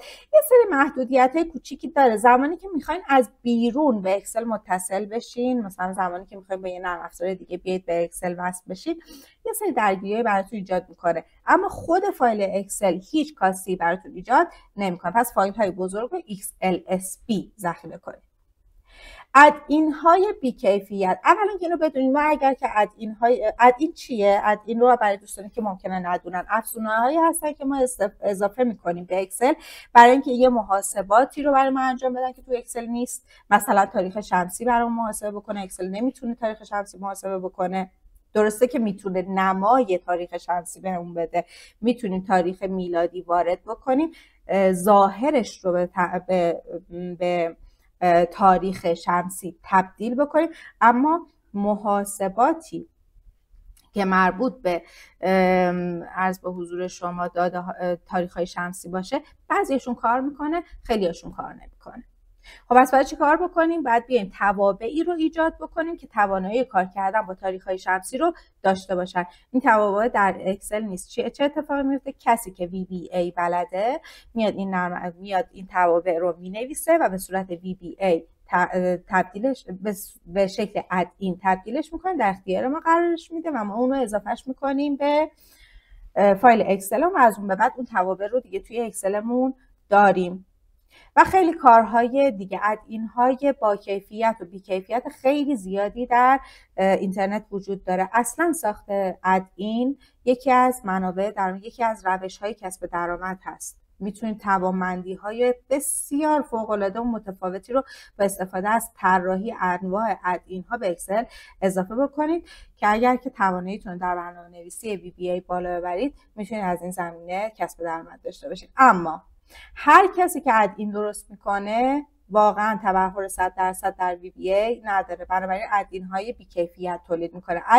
ادین های بی‌کیفیت سرعت فایل اکسل شما رو کاهش میدن. پس حتما مطمئن باشید اولا که تا جایی که میتونید از ادین ها استفاده نکنید، فقط ضروری ها رو استفاده، اون چیزی که واقعا یک مشکلی رو برای شما حل میکنه اونها رو اضافه بکنید و اینکه بدونید از کجا دارید ادین رو تهیه میکنید و مطمئن باشید که ادین با کیفیتی هست. در پایان، دانش کم در مورد VBA میتونه باعث بشه که فایل اکسلتون کند بشه. چرا؟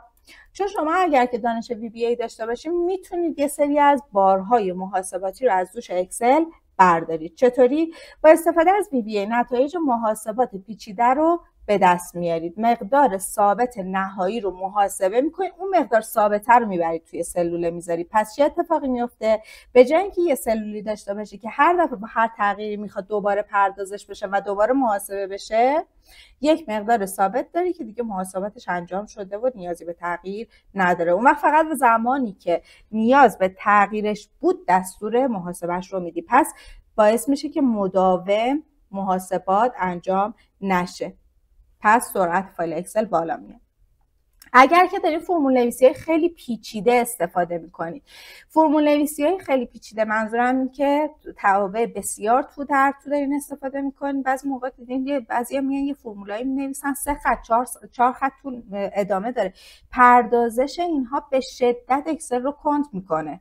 خب اگر که ما توانایی VBA داشته باشیم میایم یک تابعی رو خلق میکنیم که توانایی اجرای اون فرمول نویسی رو داشته باشه، اون محاسبات رو انجام بده. از این به بعد از اون تابع استفاده میکنیم، مثل ادین دیگه.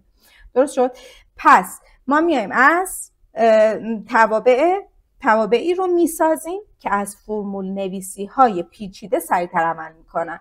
دقت کنید دوستان، توابعی که ما به صورت یوزر دیفایند که بهشون میگیم UDF ایجاد میکنیم، اساسا سرعتشون از توابع خود اکسل پایین تره.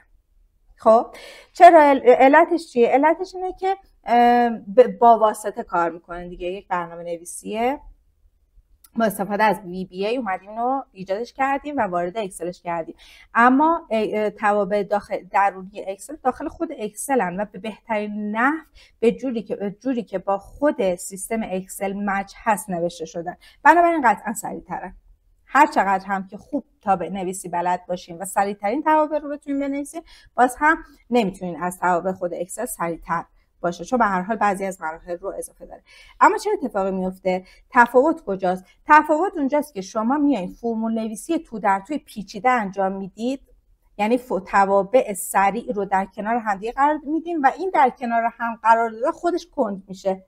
پس اون وقت اگر که یه تابعی داشته باشین که درسته 1 درجه 2 درجه کندتره، اما از اون ترکیبه سریع‌تر، پس VBA اینجا میتونه به کار بیاد. به جای اینکه به فایل های خارجی لینک بدیم، توی توضیحات قبلی گفتم میتونیم با استفاده از VBA در فواصل زمانی مشخصی به صورت اتوماتیک داده ها رو از یک فایل خارجی به فایل داخلی با فایل اصلیمون وارد بکنیم و ازشون استفاده بکنیم. پس فشار لینک های خارجی رو میتونیم به این صورت کم بکنیم. توابع ناپایدار رو میتونیم حذف بکنیم. به جای اینکه یه تابع تودی بنویسیم، یه دونه تابع یه تابعی می نویسیم که تودی رو یک بار اجرا بکنه، یک مقدار ثابت رو به ما بده. خب اگر که من تابع تودی رو بذارم توی با استفاده از VBA، همون تابع درونی اکسل، یعنی همون تودی رو یک بار محاسبش بکنم، مقدارش رو دریافت بکنم، ببرم بذارم توی یک سلول، دیگه تا آخر اون روز که دیگه اون تاریخ عوض نمیشه. پس من تا اون تابع ناپایدار تودی رو با استفاده از VBA به یک تابع پایدار تغییرش دادم. درست شد؟ پس اینجا هم VBA میتونه کمک کننده باشه. با استفاده از VBA میتونیم فرمت های سفارشی ایجاد بکنیم. کاندیشنال فرمتینگ رو صحبت کردیم که چقدر میتونه سرعتمون رو کاهش بده، ولی با استفاده از VBA میتونیم کاندیشنال فرمت های سنگین تری رو ایجاد بکنیم که سریعتر عمل میکنن و هر دفعه هم نیاز به پردازششون وجود نخواهد داشت، چون یک بار محاسبه میکنیم و عرض به حضورتون که اعمال میکنیم فرمت رو. در هر صورت با تغییر باید این کد VBA دوباره اجرا بشه و کاندیشن و اون فرمت های سفارشی اعمال بشن، اما دیگه با باز و بسته شدن فایل یا با تغییراتی که به این فرمت اثر ندارن دیگه لازم نیستش که VBA اجرا بشه و فرمت ها تغییر بکنن. پس اینجا هم میتونه سرعت رو افزایش بده. خب دوستان 25 تا موضوع رو خدمتون گفتم که میتونید این فایل رو دریافت بکنید. ببخشید اینجا یه خطایی بود. خب میتونید که این فایل آموزشی رو دریافت بکنید، محبت بکنید. به خاطر اینکه فایل رو دریافت بکنید، این بارکد پیج اینستاگرام هست. نمیدونم چند نفرتون از طریق پیج اینستاگرام اومدین، اما دوستانی که پیج رو ندارن اینو اسکن بکنین، وارد پیج بشین و SPX رو برای من ارسال بکنید. ازتون ایمیل گرفته میشه، چون من فایل PDF رو نمیتونم به صورت اتوماتیک بذارم که ارسال بشه، بنابراین مجبور هستم ایمیلتون رو دریافت بکنم و برای ایمیلتون ارسالش بکنم. اوکی. پس این روش دریافت فایل آموزشی هست، چون گروه اینا هم نداریم. تنها راهی که به ذهنم رسید این بود. امیدوارم که راه ساده‌ای هم از نظر شما باشه. دوستان سوالی اگر هست بفرمایید تا اینجا.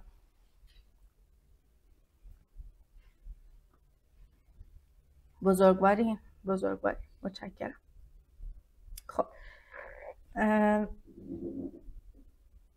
خب یه گروه داریم، گروه پرسش و پاسخ هست. لطفا وارد پیج که بشین، اون بالا تماس با ما رو که ببین توی هایلایت ها آدرس گروهمون و کانالمون هست.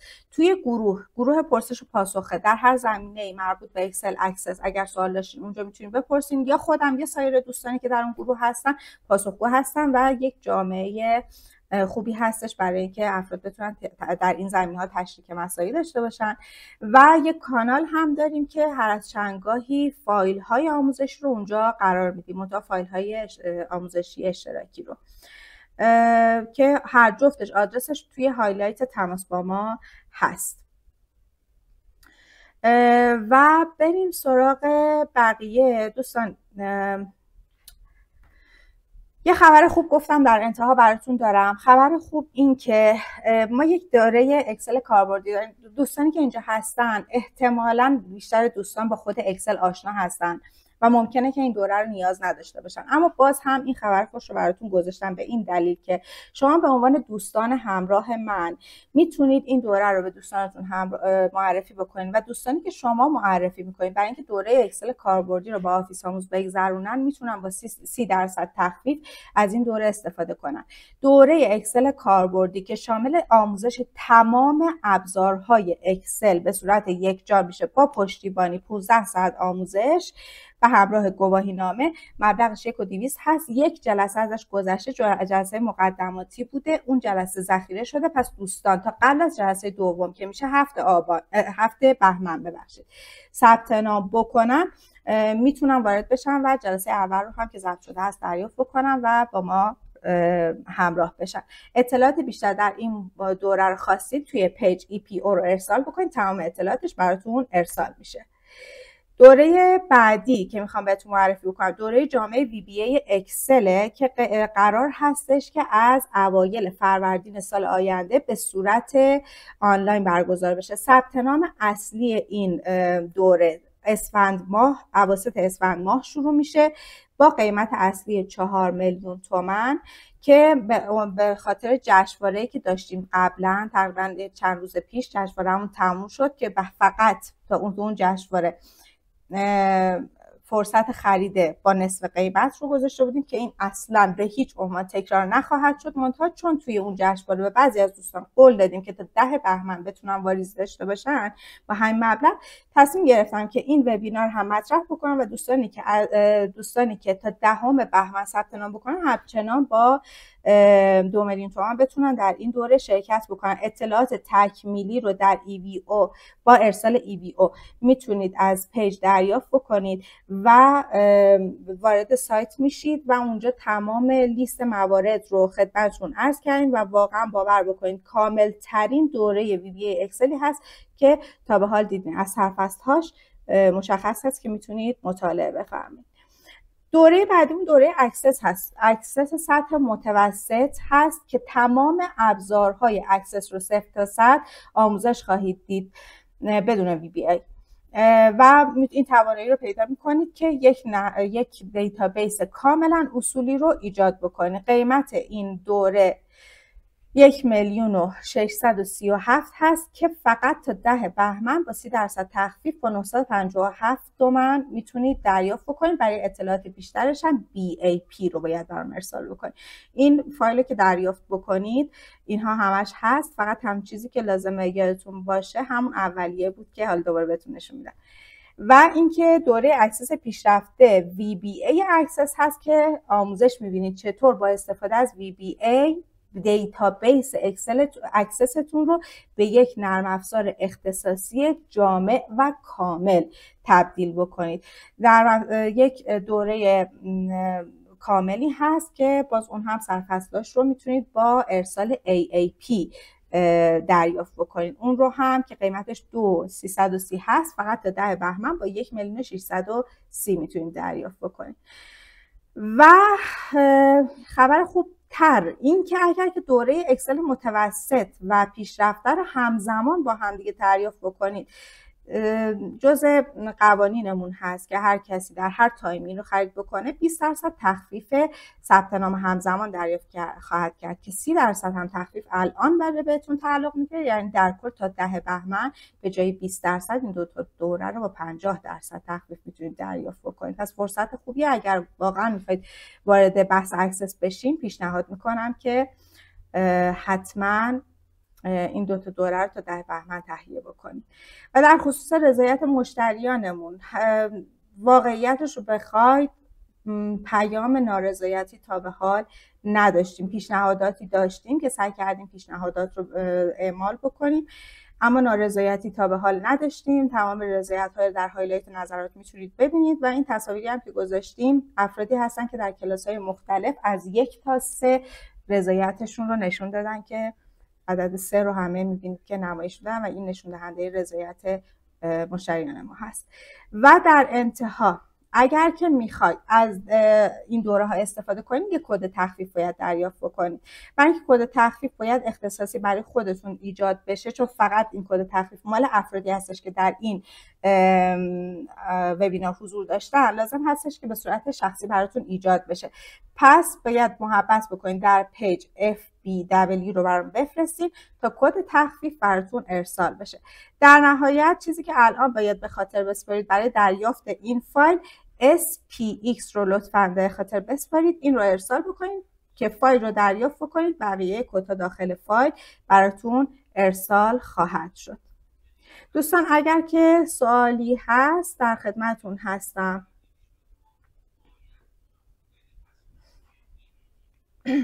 زنده باشین، بزرگوارین.